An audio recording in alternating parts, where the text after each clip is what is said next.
స్త్రీలకు సంబంధించిన క్రికెట్ ఆడిన జమీమా అనే అమ్మాయి ఆ చక్కని సాక్ష్యం చెప్తుంటే హృదయం ఉల్లాసంతో నిండిపోతుంది.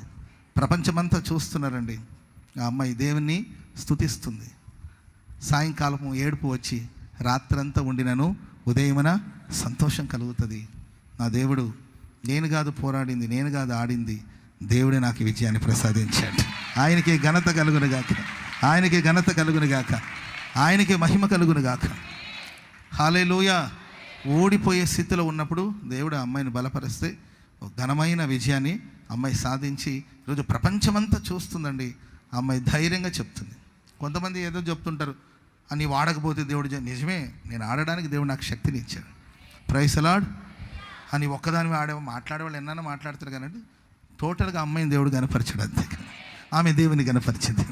ఆమె దేవుని దృష్టికి ప్రేమగా ఉంది, దేవుడు ఆమెను కనపరిచాడు. అంతే. హల్లెలూయా. అంతే. ఎవరేమని అనుకోండి, ఎవరేమని అనుకోనండి, అనేవాళ్ళు ఎట్టు అంటూ ఉంటారు, మాట్లాడేవాడు ఎట్టు మాట్లాడుతుంటారు. కానీ ఆ బిడ్డని దేవుడు, అది మన ఇండియా సరే, ఏ ఆస్ట్రేలియా వాళ్ళు అమెరికా వాళ్ళు అంటే అది వేరే విషయం.